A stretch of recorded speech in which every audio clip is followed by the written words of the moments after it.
maama yafiira ku ddungu n'abaana mukyala kojja yabagobye bali ku sitwiti bataayaaya. Omukyala oyo golaba mu kavidiyo awo ayitibwa Mariam Mbabazi.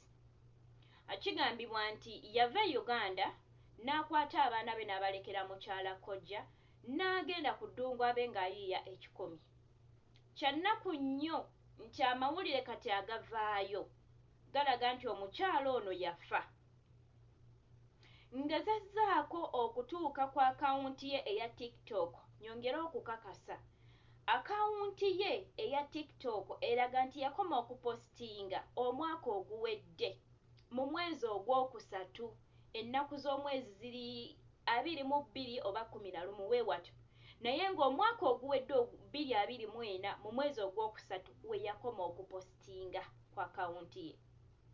Naye Mariam munnange bw'obanga gy'oli nga tewafa oba nga wakyusa akawunti eya TikTok oba ab'ewaka bali bakumazeeko emirembe kusaba ssente n'owulira ng'obikooye n'okyusa ennamba z'amasimu n'oziggyako oba n'oba blockinga, munnange twagala omanye abaana bo bali ku sitwiti bataayaaya. Osobola okunnyamba n'otambuzaako ka vidiyo kano. Tomanya tuyinza okumusanga nga Mariam teyafa, kubanga bagamba yafa nti n'omulambo gwe tegwazzibwa Uganda, yaziikibwa ku ddungu. Ge mawulire genda bakati agatandise okuba nti gavaayo. Naye nga Mariam wobanga gy'oli mukwana abaana bo babonaabona. Mukyala kojja okusalawo kwe wakoze okw'okukwata abaana ba munno emyaka emito, kuliko n'omuwala bagende baleepingibwe ku kkubo. Abasajja b'ensangi zino olaba basobola okuleepinga ow'omwezi owa wiiki, kati ate gino emyaka. Wakoze kibi mukyala kojja? Waali badde abaana bano ebaali kulemeredde, waali noonyezzaako gye bazaala abaana bano, n'okwata abaana at least okubasuula obbagobera ku kkubo n'obatwala ewaabwe ebazaala kitaabwe n'obaleka eyo. Emabegako waliwo omukyala gwe twalangako. Kyagenda okuzuuka nga bambi yali yafa dda, nga famire ye tebamanyi. Yali anoonyezebwa ku social media wano era ensonga yali ya mwana, ng'omwana we yasaddaakibwa. Ng'era yasaddaaka omwana we yali muganda we kennyini yakwata omwana n'amusaddaaka. Kati munnange abantu bavayo nga bamulanga ku social media nga bamugamba gundi oba gy'oli omwana wo muganda we yamusaddaaka, ne video ne zigowinga viral. Kigenda okutuuka ku nkomerero nga maama yali yafa dda emyezi ng'esatu emabega.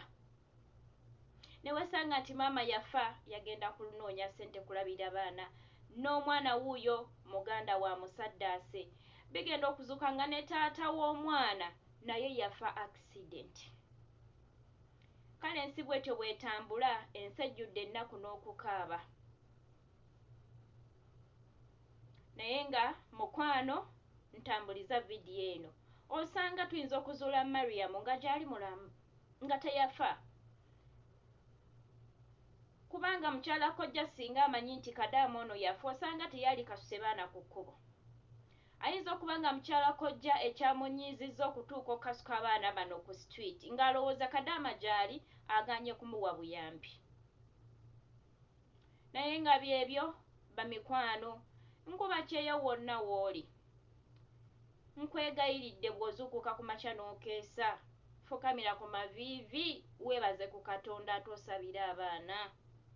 Saba obukuumi eri abaana w'otoli, Mukama asobole okukuumira abaana. Ekiro emisana oyinza obutafuna kadde, ate era osobola kuba Mukama atugamba nti tulowoolezenga mu kigambo ky'emisana n'ekiro. Ne waba oli ku sinki awo beerako ebigambo by'osabire omwana wo. Ekiro teweebaka nga tosabidde baana. Twesabire nnyo, musabire abaana, musabire abaana. Ate musabire n'abantu be mulekera abaana. Kubanga bw'onoomuteeka mu ssaala, Mukama ayongere okugonza omutima gwe, ayongere ofuna laavu eri abaana bo, baleme kuyisibwa bubi. Sabire abaana, musabire abantu be mulekera abaana. nammwe mwesabire nnyo. Mukama bankumire nnyo atakuumira mpeera. Ansabago wenna nga gwe mulundi gwo ogusoose okunkyalirako ku peegi yange osobola okunyamba noba nga te osubscribinga naawe alayikinga n'okomentinga n'osharinga onzizaamu amaanyi mukwano. Tambuza vidiyo eno tube nga tunoonya Mariam Mbabazi tuyinza okumuzuula. Ate tusaba ne kampani eyatambuza Mariam Mbabazi mukomyewo omulambo gwa Mariam waakiri aziikibwe. Abaana be bamanye nti maama kituufu yafa era twamuziika wano. Musiibe bulungi bamikwano, musule bulungi wonna wonna w'osinzira okuba nti olaba vidiyo za Maggie. Mukama bampeere nnyo omukisa, mweraba.